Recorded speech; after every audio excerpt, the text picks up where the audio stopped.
ஆண்டுடைய நாமம் மகிமைப்படுவதாக. மீண்டும் நம் மாலை நேரத்தில் இணையதளம் வழியாக ஆன்லைன் சர்வீஸ்க்குள்ளே நம்ம வரும்படியாய் கர்த்தர் செய்த எல்லா கிருபைகளுக்காக ஸ்தோத்திரம்.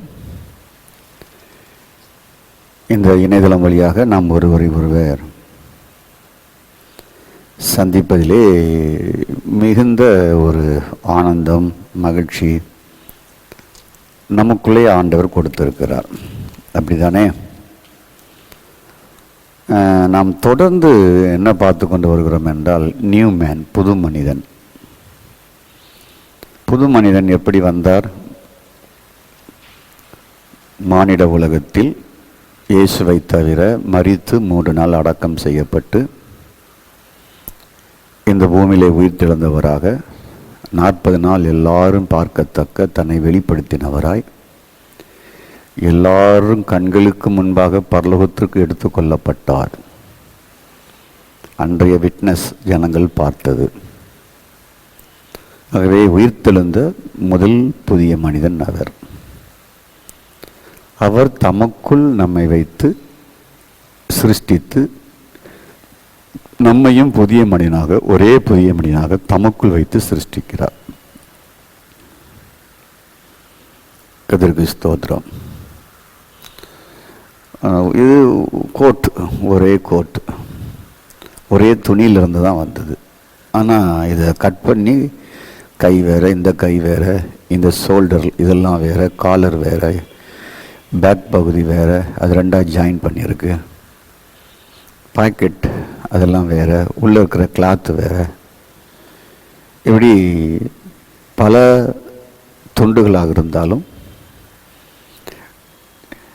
டெய்லருடைய வன்மையினாலே ஒன்றாக இணைக்கப்பட்டு இது ஒரு முழு ஆடையாக இருக்கிறது.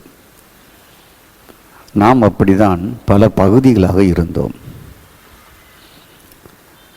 பல கொள்கை, பல மதம், பல இனம், பல ஜாதி, பல உணர்வு, பல மொழிகளாக இருந்தோம். நாகரிகம் உள்ளவர்கள், நாகரிகமற்றவர்கள், படித்தவர்கள், படியாதவர்களாக இருந்தோம். இயேசுவை விசுவாசித்த பொழுது நம்மளை ரட்சித்து, நம்மளை மீட்டு தமக்குள்ளாக வைத்து, அந்த டீச்சிங் மிக முக்கியம். அதான் மிக முக்கியம். எபேசியர் 2ஆம் அதிகாரம் 14, 15, 16 ரொம்ப முக்கியம். வேதத்திலே மிக முக்கியமான பகுதி. கொலேசியர் 2:14, எபேசியர் 2:14, ஸ்தோத்திரம், எபிரேயர் 2:14, இதெல்லாம் ரொம்ப மிக முக்கியமான வசனங்கள். உங்களுக்கு புரியுதா? உங்களுக்கு ஸ்தோத்திரம். அதுபோல் கொலேசியர் 2:14, இந்த 3:14 மனசில் வச்சிங்க. 2:14, 2:14, எபேசியர், கொலேசியர், எபிரேயர். இந்த 3, 2:14, 2:14, 2:14 மேலேங்களையும் நம்ம பார்த்துக்கொள்ள வேண்டியதுதான். இப்படி ஆங்காங்க இருந்த நல்லவங்களையும், கெட்டவங்களையும், பொறுக்கியாக இருந்தவங்களையும், ரவுடியாக இருந்தவர்களையும், கொலைகாரர்களையும், பலவிதமான இச்சைகளுக்கு அடிமையாக இருந்தவர்களையும், ஐடல் வொர்ஷிப்பர்களுக்குள் இருந்தவர்களையும் தமக்குள்ளே வைத்து ஒன்றாக்கி எல்லாரையும் ஒரு நியூ மேனாக சிருஷ்டிக்கிறாராம்.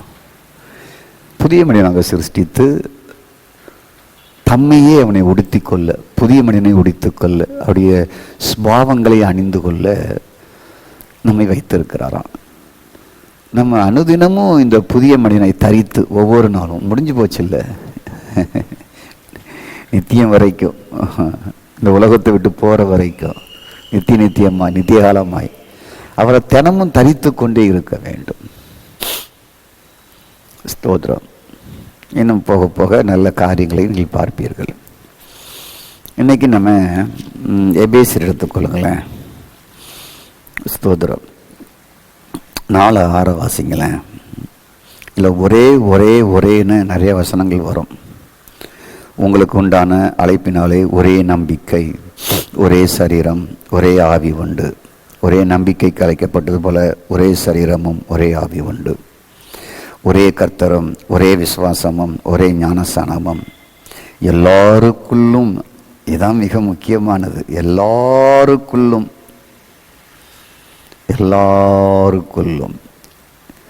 ஸ்தோத்திரம் ஒரே தேவனும், எல்லாருக்கும் ஒரே தேவனும் பிதாவும் உண்டு.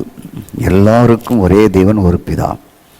அவர் எல்லாரும் மேலும் எல்லாரோடும் எல்லாருக்குள்ளும் இருக்கிறார். இதுதான் ரொம்ப பியூட்டி. எல்லாருக்குள்ளும் இருக்கிறார். இந்த இன் கிரைஸ்ட் லைஃப் திருச்சபை போதிக்காம விட்டு விட்டது பரிதாபம். கிறிஸ்தவ வாழ்க்கையில் சபைகளில் எதையோ முக்கியப்படுத்தி திருச்சபை போதிக்குது. நாம் அதை வரவேற்கணும். நல்ல அவங்களுடைய ஞானங்களை நாம் வரவேற்கணும். அப்படிதானே? ஸ்தோத்திரம். பட் என்ன செய்து விட்டது என்றால், முக்கியமானதை நம்ம இழந்துட்டோம். இன் கிரைஸ்ட், கிறிஸ்துவுக்குள், அவருக்குள் வாழ்வது. அவர் எல்லாருக்குள்ளும் இருக்கிறார். உங்களுக்கு நல்லா புரியணும். என்னை ஒரு பாத்திரம் கேட்ட, நீ இதை பேசுறீங்களே எல்லாருக்கும் புரியுதான்னு கேட்டார். தேடுதல், வாஞ்சை, விருப்பம் உள்ளவர்களுக்கு புரியும். ஆனால் பாவத்தை கற்றுக் கொடுக்காமலே புரியும். பாவம் செய்யணுங்க சட்டம் இருக்கா? நீ கண்டிப்பாக பொய் சொல்லணும் அப்படி ஒரு சட்டம் இருக்கா? நீ கண்டிப்பாக இந்த திரைப்படமெல்லாம் பார்க்கணும் அதெல்லாம் சட்டம் இருக்கா? சட்டமே இல்லை. தானும் அதில் ஒரு ஆர்வம், ஈர்ப்புலாம் இருக்குது பார்த்தீங்களா? அதுக்கு சட்டம் இல்லை. ஸ்தோத்திரம் உண்டாவதாக. ஆகவே கர்த்தருக்கு ஸ்தோத்திரம். தானா ஒரு ஈர்ப்பு, தவறுக்கு ஒரு தானா ஒரு ஈர்ப்பு சக்தி நமக்குள் இருக்கிறது. அதான் பாவ மாமிச சாயலாக நாம் இருக்கிறோம். இந்த பாவ மாமிச சாயலாக இயேசு வந்தார். ஏனென்றால் இந்த பாவத்தை ஒழிக்க. இந்த பாவ சாயலுக்குள்ள சாத்தான் நுழைஞ்சிட்டான். ஸ்தோத்திரம். அவரே பாவ சாயலாய் வந்து தன்னுடைய சரீரத்தை பாவ சாயலாக்கி கல்வாரி சிலுவையில் தன் சரீரத்தோடு சேர்த்து அவனை ஆணி அடித்து 2 அவனை அழித்தார். எபிரேயரில். அதுதான் பாவசாயலாய் வந்தார். அது ரொம்ப டீப்பான ஒரு சப்ஜெக்ட், தேவைப்படும் போது பேசுவோம். ஓகே, ஸ்தோத்திரம். அவர் எங்கே இருக்கிறார்? எல்லாருக்குள்ளும் இருக்கிறார். ஓ ரீமா கால ரஷ்யா தல ரபம். Who is over all and through all and in all. One God and one Father of all. Who is over all and through all and in all. கர்த்தருக்கு ஸ்தோத்திரம். எல்லாரோடும் எல்லாருமேலும் எல்லாருக்குள்ளும் இருக்கிறார். நம்ம இதை பார்க்க போகிறோம். கிறிஸ்து யாருக்குள்ள இருக்கிறார்? எல்லாருக்குள்ளும் இருக்கிறார். இன்னைக்கு இந்த மைண்டை விட்டு இது போயிடக்கூடாது. எல்லாருக்குள்ளும் இருக்கிறார். அப்போ ரொம்ப ஜெபம் பண்றவங்களுக்கு இல்லையா, ஜெபமே பண்ணாதவர்களுக்கு இல்லையா, அது நம்ம அப்படி இந்த உலகத்தில் கற்றுக்கொண்டோம். ஜெபம் பண்ணவங்கிட்ட ரொம்ப கர்த்தர் இருப்பார். ஜெபம் பண்ணவங்கிட்ட இயேசு போகவே மாட்டார். அப்படின்னா நம்ம ரட்சிக்கப்படவே மாட்டோம். நம்ம ஜெபம் பண்ணாத காலங்களில், உபவாசம் பண்ணாத காலங்களில், ஐடில் வர்ஷிப் பண்ணிட்டு இருந்த காலங்களில், தவறாக வழி நடந்துக்கிட்டு இருந்த காலங்களில் நம்மளை தேடி வந்தார். அவரை நம்ம அந்த நாட்கள் தான் விசுவாசித்தோம். படுபாவியாக இருக்கும்போது விசுவாசித்தோம். சவுல் என்ற பவுல் ரட்சிக்கப்பட்டு மனம் திரும்பி ஞானசான இடத்து பரவா கடவுள் அவனுக்கு வெளிப்படுத்தினா இல்லை, கொடூரப்பாவி கொலை செய்ய புறப்பட்டு போகிறான். நடுவழியில் அவனை சந்திக்கிறார். நான் என்ன செய்ய சித்தமாக இருக்கிற ஆண்டவர்னு சொல்லி கொலை செய்ய போகிறவனை தடுத்து நிறுத்தினார் ஆண்டவர்.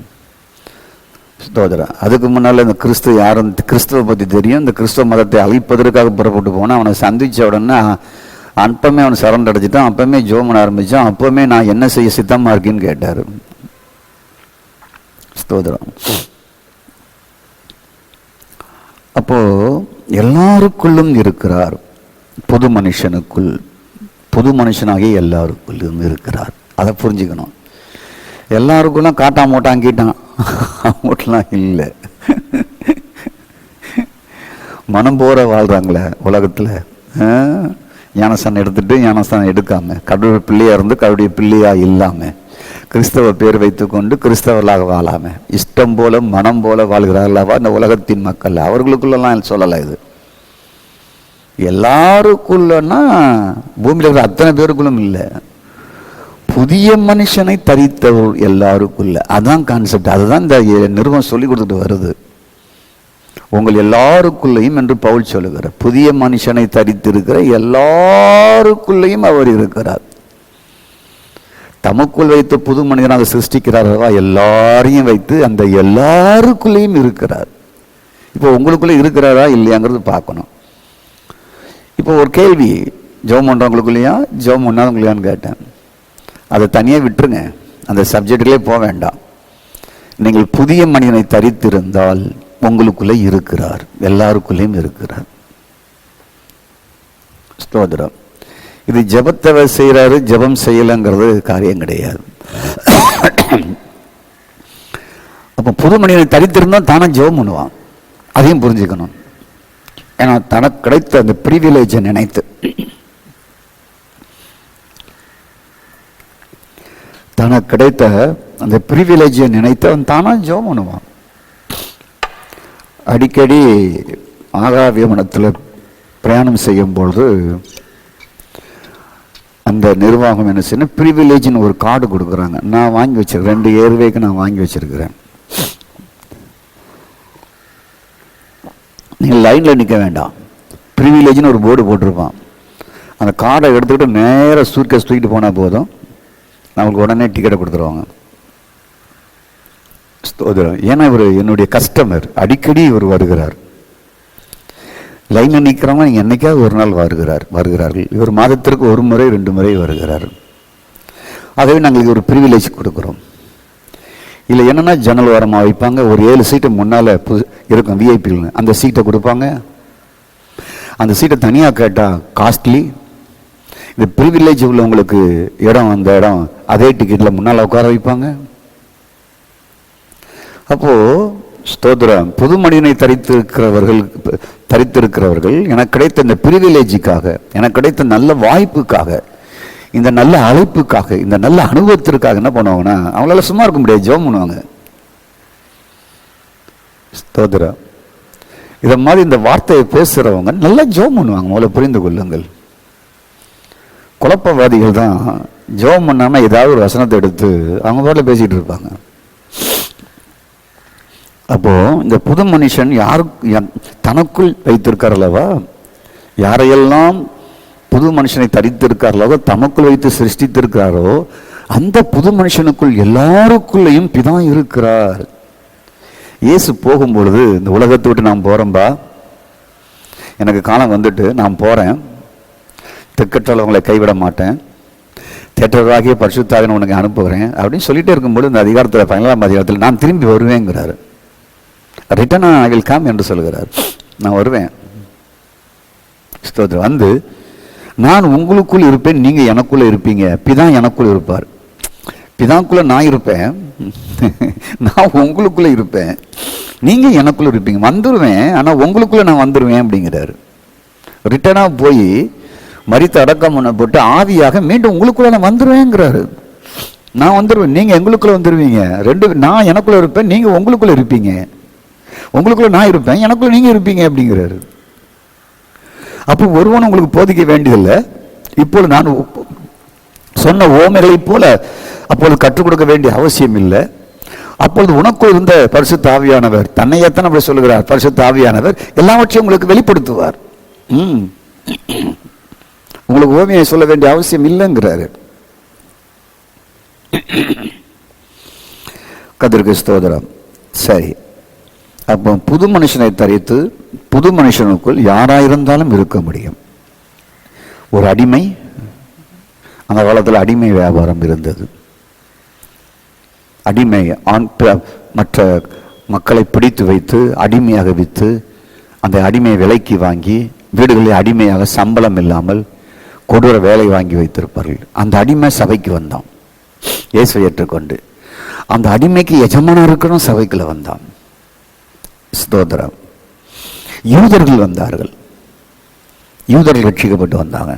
கிரேக்கர்கள் வந்தார்கள், ரோமர்கள் வந்தார்கள், நல்ல ஐஸ்வர்யவான்கள் வந்தார்கள், பிரபுக்கள் வந்தார்கள், சுயாதீனமானவர்கள் வந்தார்கள், ஆண்கள் வந்தார்கள், பெண்கள் வந்தார்கள், நாகரிகம் இல்லாத புறஜாதிகள், காட்டுமராண்டிகளை போல் வாழ்கிறவர்களும் வந்தார்கள். ஆகணுமே கிடையாது. ட்ரெஸ் உடுத்த தெரியாது, ஒழுங்கா பல்லு விளக்க தெரியாது, குளிக்க தெரியாது, ஏதோ ஒரு கடவுளை வணங்கி கொண்டு எதையோ பலி செலுத்தி கொண்டு நரக பலிகளை செலுத்தி கொண்டு எப்படியோ வாழ்ந்த மக்களும் உள்ள வந்துட்டாங்க. எப்படி இருக்கும்? மிச்சர் மாதிரி இருக்கும், அவியல் மாதிரி இருக்கும். எப்படி இருக்கும் சபை சொல்லுங்க? இப்படிப்பட்டவங்களாம் வந்தாங்கன்னா நம்ம சபைக்குள்ள இப்படிப்பட்ட ஒரு பெரிய கூட்டம், நாகரீகமே இல்லாத கூட்டம், மேலே சட்டை போட தெரியாத கூட்டம், ஒழுங்கா குளிக்காத கூட்டம், அங்கங்கே துப்பாக்கி வச்சுட்டு காக்கா குருவியை சுடுற கூட்டம், ஒரு 100 பேர் வந்துட்டா நீங்க என்ன பண்ணுவீங்க? அப்படி மூஞ்சி சுழிப்பீங்களா? நம்ம அதுல பிறந்திருந்தா? இப்படியெல்லாம் இன்னைக்கு வந்துட்டாங்க. அதாங்க சபைக்குள்ள பிரச்சனை. யூதனுக்கு சகிக்க முடியல. அவன் வந்து பிரமாணம் உள்ளவன், அவன் ஒரே தெய்வ வழிபாடு உள்ளவன், அவன் சுத்தபத்தம் உள்ளவன், அவன் ஒழுக்கம் உள்ளவன், அவன் ரொம்ப டிசிப்ளினா இருக்கிறவன். இதை மாதிரி சபைக்குள்ள வந்த உடனே எப்படி இருக்கும்? ஆண்கள் வந்து ஆண்கள் இடத்துல பெண்கள் வர மாட்டாங்க, அங்கே பெண்கள் வந்து வேற முக்காரப்பட்டு உட்காந்துருக்காங்க, அடிமைகள் வந்து உட்காந்துருக்காங்க, எஜமான வந்துருக்காங்க. வி ஆர் ஆல் ஈக்குவல் அப்படின்னா அங்கே என்ன ஆகும்? பெரிய புரட்சி வெடிக்கும். இப்பவுமே வெடிக்குது. ஒரு நிர்வாகத்துக்குள்ள பல இனங்கள் இருந்து அந்த நிர்வாகத்தில் வெடிக்குது. கிறிஸ்தவ நிர்வாகம் இருந்தாலும் தீப்பிடிச்சி எரியுது. இவன் இந்த எண்ணம், அவன் இந்த எண்ணம், அவன் இந்த எண்ணம், அவன் அந்த ஊர், இந்த மொழி, அவன் இந்த மாநிலம், இவன் இந்த மாநிலம் வெடிச்சு செதறது திருச்சபைகளுக்குள்ள, ஸ்தாபனங்களுக்குள்ள. கர்த்தருக்கு ஸ்தோத்திரம். அப்பதான் ஆண்டவர் இந்த வெளிப்பாட்டை கொடுக்கிறார். ஸ்தோத்திரம். உங்களை தம்முடைய இரத்தத்தினால் கழுவி சபிபமாக்கினார். எபேசியர் 2:13. ஸ்தோத்திரம். தமக்குள்ளாக வைத்து உங்களுக்கு ஸ்தோத்திரம் எல்லோருக்கும் சமாதானத்தை உண்டாக்கினார், தேவனுக்கு சபிபமாக்கினார். தமக்குள்ளாக ஒன்றாக வைத்து சமாதானமாக்கி தேவனுடைய ஒப்புரவாக்கினார். எல்லாரையும் ஒன்னா ஒப்புரவாக்கினார், தேவனுக்கு நண்பராக்கி விட்டார். இப்பொழுது ஒரே ஆவினாலே தேவனுடைய சேரும் ஸ்லாக்கியத்தை அவரோட கொஞ்சுவதற்கு, இனிமையாய் பழுவதற்கு ஏற்படுத்தி விட்டார். we are all one. நீங்க எல்லாரும் நியூ மேன் என்று சொல்லுகிறார். நம்ம எல்லாரும் ஒன், we are one. இங்க யூதனும் கிடையாது, இங்க கிரேக்கனும் கிடையாது, இங்க அடிமையும் கிடையாது, இங்க ஆணுங்கன்னு பேசாத, இங்க பெண் என்று பேசாத, நீ எஜமான் பேசாத, நீ அடிமைன்னு பேசாத, இங்க சுயாதீனமல் பேசாத, இவன் காட்டு மராண்டின்னு பேசாத. we are all one. you are all new man. என்னைக்கு இந்தியாவுக்கு திருச்சபை இப்படி வருதோ அன்னைக்கு தான் எழுப்புதல். இதைத்தான் மக்களுக்கு சொல்லி எழுப்புதலை உண்டாக்கணும். சும்மா எழுப்புதலுக்கு ஜெபம், எழுப்புதலுக்கு ஜெபம்னு சொல்லி ஸ்தோத்திரம் எதையாவது எங்கேயாவது யாராவது பண்ணிட்டு இருக்க, குடும்பமாக உட்காந்து அதுக்கு மேலே கையை வைத்து ஜெபம் பண்ணிட்டு இருக்காதீங்க. எழுப்புதல்னா இதில் தான் எழுப்புதல். இதை மாறணும், சொசைட்டி மாறணும், தேவனுடைய திருச்சபைக்குள் இருக்கிற சொசைட்டி மாறணும். we are all one என்று வரணும். ஸ்தோத்திர. புதிய மனுஷனை தரித்திருக்கிறேன் என்ற அந்த எண்ணம் வேணும். நானும் காட்டுமிராண்டி ஒன்று, நானும் யூதனும் ஒன்று, நானும் கிரேக்கனும் ஒன்று, நானும் அடிமையும் ஒன்று, நானும் பெண்ணும் ஒன்று, நானும் காட்டுமிராண்டிகளும் ஒன்று, நானும் படித்தவனும் படியாதனும் ஒன்றுங்கிற எண்ணங்கள் சபைக்குள்ள வேணும், திருச்சபைக்குள்ள வேணும், ஸ்தாபனத்துக்குள்ள வேணும். அப்பம்தான் திருச்சபைகளும் ஸ்தாபனங்களும் நிர்வாணங்களும் தோற்றம் உண்டாவதாக தேசத்தில் எழுப்புதலை அடைய முடியும். எழுப்புதலுக்கு தடையே இந்த மாறாமலே ஜெபிக்கிற கூட்டம் தான். புது மனுஷனை தரிக்காமல், புது மனுஷனை மாறாமல் ஸ்தோத்திரம் உண்டாவதாக வேஷதாரிகளாக இருக்கிறார்களவா, அவர்கள் தான் எழுப்புதலுக்கு தேசத்திற்கு தடை. ஸ்தோத்திரம். அப்புறம் நம்ம பார்ப்போம். அப்போ இங்க என்ன ஆகுதுன்னா, அன்னைக்கு கொலைசி சபையில எபேசி சபைக்குள்ள உயர்ந்த குலமான யூதர்களும் நாகரிகமான யூத குலமும் அரசர் வம்சத்தை சேர்ந்த யூத குலமும் யூதய வம்சத்தை சேர்ந்த யூத குலமும் தாழ்வான குலமும் காட்டுமிராண்டிகளும் ஆண்களும் பெண்களும் தத்துவ ஞானியாகிய கிரேக்கர்களும் இந்த ரோமர்களும் ஒரே திருச்சபையில் வந்து ஒரே மந்தையாகிறாங்க. இப்படிப்பட்ட நிலைமையில தான் பவுல் சொல்லுகிறார், கிறிஸ்து உங்களை தமக்குள்ளாக வைத்து புதிய மனுஷனாக சிருஷ்டித்து அந்த புதிய மனுஷனை உங்களை தரிக்க வைத்து, ஸ்தோத்திரம், ஒரே ஆவினாலே பிதாவிடத்தில் சேரும் ஸ்லாக்கியத்தை கொடுத்து ஒரே ஆவினாலே உங்களை தாகம் தீர்த்து விட்டார். You are all one body, you are all one spirit, you are all new man.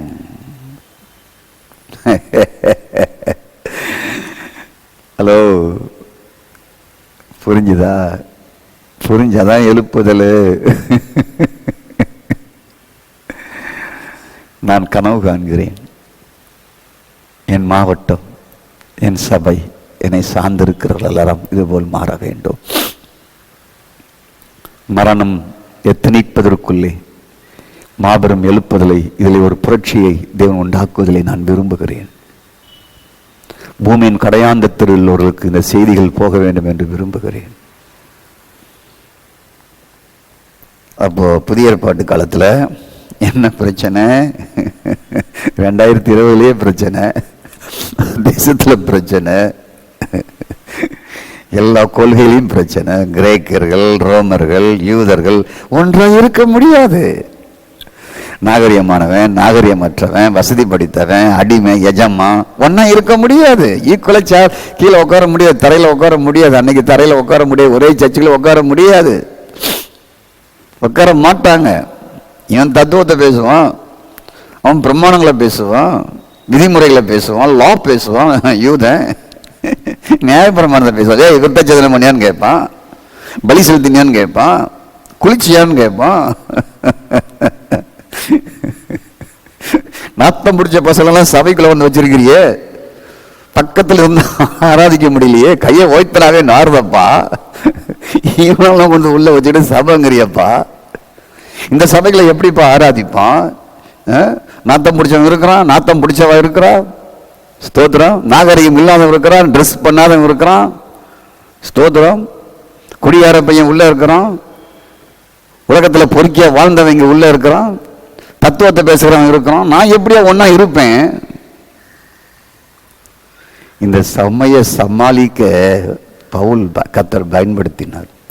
எல்லாரையும் ஒரே சரீரத்திற்குள் கொண்டு வந்து ஒரே புதிய மனிதனாக தேவன் பவுலை கொண்டு கொலேசி சபை மக்களை, ரோம சபை மக்களை, கர்த்தருக்கு ஸ்தோத்திரம் உண்டாவதாக, கொரிந்து மக்களை, ரீமா காலாரா, எபேசி மக்களை, கொலேசிய மக்களை, ஓ ராபா காலாரா, ஷந்தாலாராபாக ஒரே கிறிஸ்துவுக்குள்ளே வைத்து புதிய மனுஷனாய் சிருஷ்டிக்க கர்த்தர் என்று வைத்தார். அன்னைக்கு தான் அந்த எழுப்புதல் உண்டானது.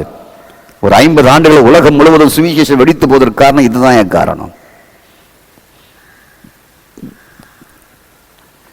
ஸ்தோத்திரம். இப்போ விருத்தச்சேதனம் என்பது யூதர்களுக்கு முக்கியமானது. அவங்களுக்கு பண்டிகை முக்கியமானது, விருத்தச்சேதனம் முக்கியமானது, அர்ப்பின் பண்டிகை முக்கியமானது. ஸ்தோத்திரம். அப்போ அவங்க வந்து விருத்தச்சேதனம் இல்லாத உட்காந்துருக்குறான். நம்ம சபைக்குள்ளேயே நான் வந்த புதுசில் தெளிப்பி ஞானஸ்தானம் எடுத்தோன்னா ஒரு மாதிரி போதகரும் பார்ப்பாங்க, விசுவாசியும் பார்ப்பாங்க. என்ன பிரதர் எவ்வளோ நாளாக வரீங்க சிஸ்டர், நீங்கள் அந்த தெளிப்பு ஞானஸ்தானத்தில் இருக்கிறீங்க, இந்த மூலிகை ஞானஸ்தானத்தாட்ட நீ பரலவும் போக மாட்டீங்களே, இந்த நகையானங்களுத்தாட்ட நீ எப்படி பரலவும் போவீங்க சிஸ்டர் சொல்லி அவங்களுக்கே பேசிக்கிட்டு இருப்பாங்க. இவங்க தொல்லையை பொறுக்காம தான் அவங்க ஞானஸ்தானம் எடுத்தாங்க, நகையை கலத்துனாங்க, வீட்டில் போய் அடியும் வாங்கினாங்க, மிதியும் வாங்கினாங்க, வீட்டை விட்டு வெளியும் திறத்துனாங்க. இப்போலாம் அது இல்லை. நான் வந்த காலத்தில் அதெல்லாம் இருந்தது. என்னோடு படித்த வேதாமக்கள் ஒரு மாணவன் சொன்னால், நானும் என் சகோதரியும் மூலிகை ஞானஸ்தானம் எடுத்ததற்காக என் அப்பா எங்களை நிர்வாணமாகி விட்டு அடித்தார், திருவிழா விரட்டிட்டார் அப்படின்னாரு. இன்னைக்கு அவர் அங்கே நாகர்கோயிலில் ஊழியம் செய்கிறார். அவர் பேர் கோபிதாஸ், ரெவரண்ட் கோபிதாஸ். கர்த்தருக்கு ஸ்தோத்திரம். அப்போ இந்த காலங்களிலேயே தெளிப்பு ஞானஸ்தானம் கொடுத்தாங்களோ, நகையை கலத்தினாங்களோ கலத்தாதவங்க ஒரே மாதிரி அப்படி முழிச்சு பார்க்குற, பூ வச்சுட்டு வந்தால் ஒரு மாதிரி முழிக்கிறான், ட்ரெஸ்ஸை ஒரு மாதிரி போட்டு முழிக்கிறாங்க, அவங்க பட்டு புடவை போட்டு வந்தால் அப்படியே முழிச்சு பார்க்குறாங்க. ஆவிக்குரிய சபைக்குள்ள இப்படிலாம் ட்ரெஸ் கொடுக்கலாமோ? அப்புறம் வீட்டை நீ கொடுக்குற, 50,000க்கு டிவி வாங்கி வச்சிருக்க, 50,000க்கு 1 லட்சத்துக்கு ஃப்ரிட்ஜ் வாங்கி வச்சிருக்கிற, 20 லட்சத்துக்கு ஒரு கார் வாங்கி வச்சிருக்கிற, 50,000க்கு ஒரு சோஃபா செட் வாங்கி வச்சிருக்கிற, சொல்லு, பதில் சொல்லு. அங்க அது இல்லையே. கதிர்கை ஸ்தோத்திரம். அப்போ அன்னைக்கு இதெல்லாம் பெரிய ப்ராப்ளமா இருந்தது. ஸ்தோத்திரம். விருத்தச்சேதனம் உள்ளவனும் விருத்தச்சேதனம் இல்லாதவனும் இணைய முடியாது. தத்துவம் பேசுகிற ரோமரும் மதங்களை பேசுகிற யூதனும் இணைய முடியாது. அடிமையும் எஜமானும் ஒன்றாக முடியாது. ஒரு அடிமைய பிரதர் கூப்பிட முடியாது, ஆனா கூப்பிடணும். தாழ்ந்த இனத்தில் உள்ளவங்களை வாங்க போங்கன்னு பேசணும், முடியாது. இந்த நாட்டில் கிராமங்களே முடிய மாட்டாங்க. ஸ்தோத்ரா. அப்போ ஆண்கள் தான் அந்த நாட்டில் உயர்ந்தவர்கள், பெண்கள் கீழ் இனம், மோசமான ஒரு இனம் என்று எல்லா மதங்களும் கையில் வைத்திருந்தார்கள். எல்லா மத கொள்கையும் பெண்கள் ஒரு கீழ் இனம், மோசமான இனம். ஒரு பெண்ணை தெருவில் யூதன் அனுமதிக்க மாட்டான், ஒரு ஆணோட பேச அனுமதிக்க மாட்டான். அவங்களுக்கு மூஞ்ச போட்டு மூடிடுவாங்க, 2 ஓட்ட வழியை தான் பார்க்கணும். அப்படிதான் யூத மதத்தில் இருந்தது. பெண்ணை தாழ்வா நினைச்சாங்க, தாழ்வான எண்ணம் இருந்தது. அப்போ இந்த பிரஜாதி பெண்கள்லாம் சபைக்குள்ள வர ஆரம்பிச்சாங்க, யூத பெண்கள்லாம் சபைக்குள்ள வர ஆரம்பிச்சாங்க. ஸ்தோத்ரா. ஒரு யூதன் எப்படி ஜெயிப்பான் என்றால், நான் பெண்ணாக பிறக்காதபடினாலே நன்றி, நான் ஒரு புறஜாதியானாக பிறக்காதபடினாலே நன்றின்னு சொல்லுவான். இப்ப புறஜாதியான அவனும் ஒன்னா உள்ள வந்திருக்கிறான்.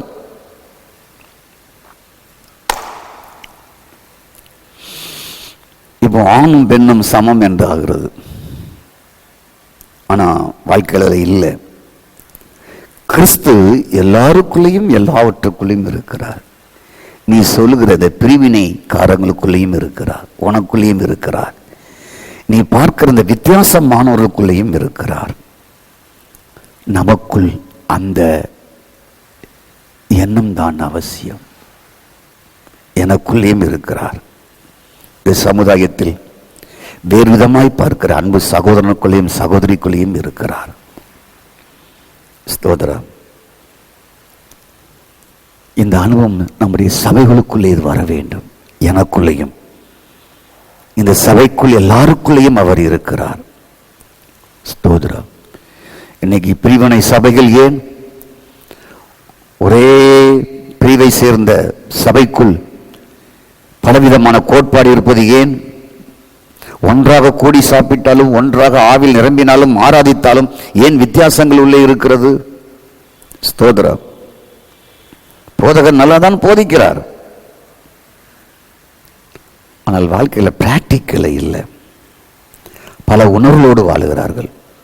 நான் இந்த மொழி, நான் இந்த மாநிலம், நான் இந்த மாவட்டம், ஸ்தோத்திரம், நான் இந்த மாவட்டத்தில் இந்த இனத்தை சேர்ந்தவன் என்பதெல்லாம் திருச்சபைக்குள்ள இருக்கிற வரைக்கும் கண்ணை மூடிட்டு சொல்லுங்க, எழுப்புதல் வராதுன்னு சொல்லுங்க. ஸ்தோத்திரம். அப்ப தேவனுடைய நோக்கம் என்ன?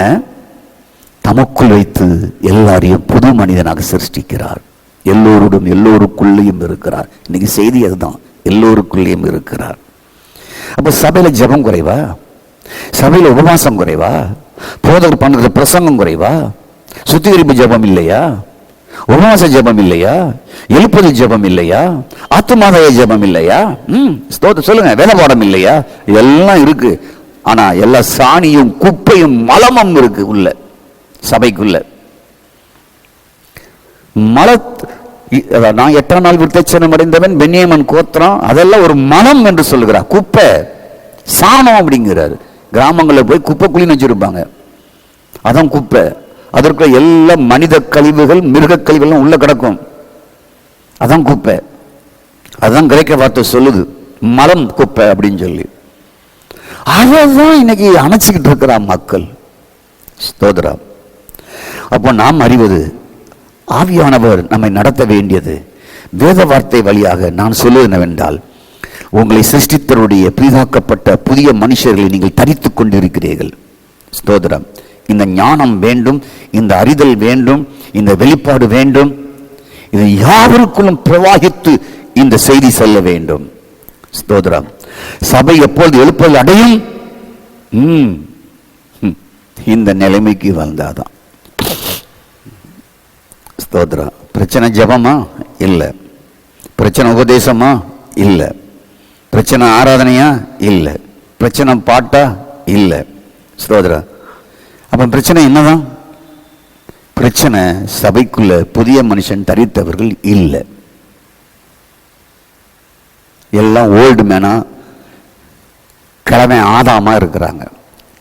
ஓல்டு மேனா இருக்கிறாங்க, அடக்கம் பண்ணப்படாம இருக்கிறாங்க, சாகாம இருக்கிறாங்க.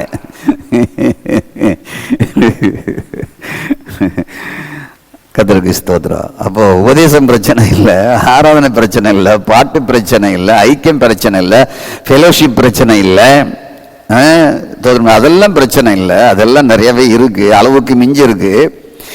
எதை அறிய வேண்டுமோ, எதை போதிக்க வேண்டுமோ அதை அறிந்து அதை போதிக்க ஊழியர்கள் தவறிவிட்டார்கள், கிறிஸ்தவர்கள் தவறிவிட்டார்கள். கர்த்தருக்கு ஸ்தோத்திரம். ஆகவே வேதத்தில் இல்லாத அநேக காரியத்தை மக்களுக்கு போதிக்க ஆரம்பித்து விட்டார்கள். அவை எல்லாம் தலையில குவிந்து போயிருக்கிறது. ஸ்தோத்திரம். அவங்க அவங்க அவங்க அவங்க ஒவ்வொரு செய்தியை கொடுத்து மண்டைக்குள்ள அது நிரம்பி போயிருக்கு. ஸ்தோத்திரம். குளோரிட்டு அளவுக்கு மிஞ்சி மண்டையை வெடிச்சிடுற மாதிரி உள்ள அதிகமா இருக்கு. ஸ்தோத்திரம். அந்த அறிவு பெருத்த பெருசங்க நிறைய இருக்கு. வாழ்க்கையை மாத்துகிற, புதிய மனுஷனை அறிந்து கொள்ளுகிற வேதத்தினுடைய வெளிப்பாடு. ஸ்தோத்திரம். இந்த ரேமா, ஆண்டவர் பேசுகிற ரேமா என்ற நேரடி வெளிப்பாடு அனைவருக்கு இல்லை. அதான் பிரச்சனை. ஸ்தோத்திரம். ஆகவே கர்த்தருக்கு ஸ்தோத்திரம் உண்டாவதாக. நான் பல நாட்கள் யோசித்தேன். நம்ம 40 வருஷத்துக்கு மேல இந்த பைபிளை வாசிக்கிறோம். ஸ்தோத்திரம். ஆனால் கடந்த 35 ஆண்டுகள் வேகமாக ஓடிவிட்டது. ஒவ்வொரு நாளும் வேகமாக ஓடுகிறது. ஆனால் அதற்கு 35 ஆண்டுகள் கழித்த பின்புதான் நாம் எவ்விதமாய் மாற வேண்டும் என்ற ஒரு தேடுதல் எனக்குள் கர்த்தர் வைத்தார். தேடுதல் இருக்கும்போது தான் ரெவலேஷன் கிடைக்கும். தேடுதல் இல்லாம ஒரு ரெவலேஷன் கிடைக்கவே கிடைக்காது. ஸ்தோத்திரம். அப்போ தேடுதல் வர வர வர, தேவனை தேடுதல் வர வர, வேதத்தை தேடுதல் வர வர வர வர, ஆண்டவர் இந்த வேதத்திலிருந்து அநேக காரியத்தை கற்றுக் கொடுத்து உங்களுக்கு சொல்ல வைக்கிறார். ஸ்தோத்திரம். ஆகவே கர்த்தருக்கு ஸ்தோத்திரம் உண்டாவதாக. என் தேடுதல் எப்படி என்றால், நான் பிரச்சனை வழியாக செல்லும் பொழுது, பல சூழ்நிலைகளை பார்க்கும் பொழுது அங்குதான் கற்றுக்கொள்ள வைக்கிறார். கற்றுக்கொண்டு அதை உங்களுக்கு போதிக்க ஆண்டவர் என்னை அனுமதிக்கிறார். ஸ்தோத்திரம். தேடுதல் வேதத்திலே தேடுதல் சரியில்லாவிட்டால், அந்த வேத வார்த்தையை வாசிக்கிற வாஞ்சை இல்லாவிட்டால், ஏதோ பழச படிச்சதை கேட்டதை காதல வச்சு பிரசங்கித்துக்கிட்டு இருக்க வேண்டியதுதான். ஸ்தோத்திரம். ஆகவே கொலைசீர் 3:11-10-11 படி, சிருஷ்டித்தவருக்குரிய சாயலுக்கொப்பாக பூரண அறிவடையும்படி என்ற வார்த்தையை பாருங்க. அந்த வார்த்தை தான் எனக்கு ரொம்ப டச் பண்ணிட்டு, சிருஷ்டித்தவருக்குரிய பூரண அறிவடையும்படியா, சிருஷ்டித்தவருடைய தேவனுக்கொப்பான அந்த சாயலுக்குரிய பூரண அறிவடையும்படியா அவரை தரித்துக் கொள்ளுங்கிற வார்த்தை தான் என்னை நொறுக்க ஆரம்பிச்சது. சிருஷ்டித்தவருடைய சாயலுக்கொப்பான பூரண அறிவடையும்படியாக அவரை தரித்துக்கொள். ஸ்தோத்திரம். அந்த நிலையை நான் அடையும் பொழுதுதான், தேடும் பொழுதுதான் தேவனை நான் முழுமையாக நான் புரிந்து கொள்ள, அறிந்து கொள்ள கண்களை திறந்தார். அறிய வேண்டியதை அறிவதற்கு நமக்கு தேடுதல் தேவை. சிருஷ்டித்தவரை அறியும்படி, பூரணமாய் அறியும்படி விரும்ப வேண்டும். சிருஷ்டித்தவருடைய பூரண சாயலுக்கொப்பாய் அறிகிற அறிவு நமக்கு வேணும். அதைத்தான் நீங்க சொல்லி ஜோம் பண்ணா வாழ்க்கை ஒளிமயமா மாறும். உங்க பூரணமாய் நான் அறியணும் ஆண்டவரே, உம்முடைய சாயலுக்கொப்பாக நான் மாறணும் ஆண்டவரே, உம்முடைய சாயலுக்கொப்பாக தினமும் மாற நான் புதிய மனுஷரை தரித்துக் கொள்கிறேன் ஆண்டவரே. ஸ்தோத்திரம். Glory to God. ஆகவே நல்ல சபை எது? அதுக்கு நிறைய யூடியூப்ல நிறைய செய்தி இருக்கு. நல்ல ஆராதனை எது? ஆயிரக்கணக்கான யூடியூப்ல செய்தி இருக்கு. நல்ல ஜெபம் எது? அதெல்லாம் இருக்கு. மனுஷனை மாற்றுவது, உங்களையும் என்னை மாற்றுகிற செய்தி தான் அங்கு குறைவு. ஸ்தோத்திரம். Glory to God. ஸ்தோத்திரம் உண்டாவதாக. வேதத்தில் நிறைய அது மாதிரி ஆராய்ச்சிகள்லாம் நிறைய செய்திகள் இருக்குது. பரிசுத்தாவி பெற்றால் தான் பரலோகம் போக முடியாமல் உள்ளே இருக்குது செய்தி. மூலிகை ஞானஸ்தானம் எடுத்தால் தான் பரலோகம் போக முடியுமோ அது செய்தி இருக்குது. தசம்பகம் கொடுக்கணுமா கொடுக்க வேண்டாமா அந்த ஆராய்ச்சியெல்லாம் உள்ளே இருக்குது. ஸ்தோத்திரம். ஜெபம் பண்ணால் தான் பரலோகமா இல்லாட்டா பரவ முடியாது அந்த ஆராய்ச்சியெல்லாம் உள்ளே இருக்குது. அந்த கிறிஸ்து எந்த ஊர்லேருந்து எந்த ஜாதியிலேருந்து எந்த மதத்திலிருந்து வருவான் அதெல்லாம் இருக்குது. புதிய மனுஷனை தரித்து கொண்டு ஸ்தோத்திரம் உண்டாவதாக இந்த பழைய மனுஷனை சாகடித்து அதற்குள்ளே கிரேக்கன் இல்லை, அதற்குள்ளே யூதன் இல்லை, அதில் விருத்தச்சேதனம் இல்லை, ஆண் இல்லை, அடிமை இல்லை. we are all one, we are one body, you are all one spirit என்கிற செய்தி இருக்கான்னு தேடி பாருங்க. இருக்காது. ஏன்னா அது அவங்களுக்கே இருக்காது. ஸ்தோத்திரம். என்னை பார்த்து ஆவியானவர் கேட்டது, சிருஷ்டித்தவருடைய சாயலுக்கொப்பாக நீ பூரண அறிவடைந்து விட்டாயா, உன் சபை அடைந்து விட்டதா என்ற கேள்விதான். நீ புதிய மனுஷனை தரித்திருக்கிறாயா அந்த கேள்விதான் ஆவியானவர் கேட்டார். நான் சர்ப்ரைஸ் ஆனேன். எனக்கு ஜெபத்தை பற்றி தெரியும், உபவாசத்தை பற்றி தெரியும், மிஷன் ஊழியத்தை பற்றி விலாவாரியா தெரியும். திருச்சபையை ஒரு அப்போஸ்தலன் போல ஸ்தாபிப்பது, செலவில்லாமல் ஸ்தாபிப்பது எனக்கு தெரியும். ஸ்தோத்திரம். கண்ட இடங்களெல்லாம் சபையை ஸ்தாபிக்க முடியும் என்ற அந்த வெளிப்பாடு எனக்கு இருந்தது. சிருஷ்டித்தோடைய சாயலுக்கு பூர்ண அறிவடைய வேண்டும், அதுக்கு புதிய மனுஷனை தரித்துக் கொள்ள வேண்டும் என்ற அந்த பூரண அறிவு எனக்கு இல்லாமல் போய்விட்டதே. அந்த வாஞ்சை தான் ஒரு நல்ல நிலைமைக்கு கொண்டு வந்தது. அதைத்தான் உங்களுக்கு சொல்லுகிறேன். ஸ்தோத்திர. மக்களை சிருஷ்டித்தோடைய சாயலுக்கு ஒப்பாக அந்த அறிவு அறையும்படி நான் என்ன செய்ய வேண்டும்? உபவாசமா, ஜபமா? இல்லை. ஸ்தோத்திரமண்டா. புதிய மனுஷனை தரித்துக் கொள்ள வேண்டும். அவர் எல்லோரோடும் எல்லாருக்குள்ளும் இருக்கிறார். சபைக்குள் இருக்கிற சிறு பிள்ளைகளுக்குள்ளும் இருக்கிறார். வீடு வீடாய் வேலை செய்கிற பெண்களுக்குள்ளும் ஆண்களுக்குள்ளும் இருக்கிறார். தெருவில் ரோட்ல குப்பை பெருக்கிற அதை பொறுக்கி அது வாழ்கிற அவங்களுக்குள்ளேயும் இருக்கிறார். அதேவேளை சபைக்குள்ளே படித்தவரும் பட்டாதாரிகளும் லட்சக்கணக்கில் சம்பாதிக்கிறவர்களுக்குள்ளேயும் இருக்கிறார். ஊழியராகி எனக்குள்ளும் இருக்கிறார். பெண்களுக்குள்ளேயும் இருக்கிறார். வாலிபருக்குள்ளேயும் இருக்கிறார். எல்லாருக்குள்ளேயும் இருக்கிறார். எப்பொழுது புதிய மனுஷனை அறிகிற அறிவினாலே வளர்ந்து புதிய மனுஷனை தரித்துக் கொள்கிற ஒவ்வொருவருக்குள்ளேயும் இருக்கிறார். கண்களை மூடி ஜெபிப்போம். எங்கள் நல்ல ஆண்டவரே, எல்லாருக்குள்ளேயும் இருக்கிறீர், எல்லாருக்குள்ளேயும் இருக்கிறீர். ஆண்டவரே, இந்த உலகம் சொல்லுகிற பிரகாரம் இவங்க ஜுவல்ஸ் ரிமூவ் பண்ணவங்க, இவங்க சாதாரண உடை அணிகிறவங்க, இவங்க அலங்காரம் இல்லாதவங்க, அவங்களுக்குள்ள மட்டும்தான் இருக்கிறார் என்பதல்ல ஆண்டவரே. நாகரிகம் இல்லாதவனுக்குள்ளேயும் நாகரிகம் உள்ளவர்களுக்குள்ளேயும் உடுத்த தெரிஞ்சவர்களுக்குள்ளேயும் உடுத்த தெரியாதவர்களுக்குள்ளேயும் படித்தவர்களுக்குள்ளேயும் படிக்காதவர்களுக்குள்ளேயும் ஏழைகளுக்குள்ளேயும் பணக்காரவங்களுக்குள்ளேயும் லட்சங்களை சம்பாதிக்கிறவர்களையும் சம்பாதிக்க திராணி இல்லாதவர்களையும் ஒரு ரிக்ஷா ஓட்டுகிறவர்களுக்குள்ளேயும் ஒரு வாட்சியமனாக வேலை செய்கிறவர்களுக்குள்ளேயும் மூடை சுமக்கிறவர்களுக்கும் கைவண்டி இழுக்கிறவர்களுக்குள்ளேயும் நீங்க இருக்கிறீங்கப்பா. அதே வேளையில் ஒரு பிரிஸ்டாக இருக்கிறவர்களுக்குள்ளேயும் ஊழியராக இருக்கிறவர்களுக்குள்ளேயும் உயர்ந்த குடும்பங்களுக்குள்ளேயும் செல்வந்தர் குடும்பங்களுக்குள்ளேயும் இருக்கிறீங்கப்பா. எனக்குள்ள இருக்கிற ஆண்டவர் எல்லாருக்குள்ளேயும் இருக்கிறார். எனக்குள்ள இந்த பாவம் எல்லாருக்குள்ளும் இருந்தது போல, எல்லாருக்குள்ள இந்த பாவம் எனக்குள்ள இருந்தது போல, இப்பொழுது எனக்குள்ள இருக்கிற ஆண்டவர் எல்லாருக்குள்ளேயும் இருக்கிறார் என்கிறது புரிய உதவி செய்யுங்க ஆண்டவரே.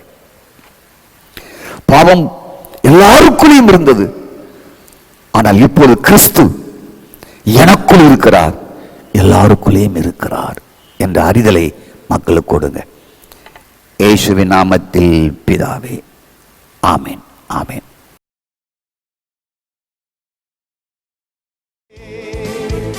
இது வானத்தின் வாசல், என் இயேசையா, ஆசீர்வாதத்தின் வாசல்.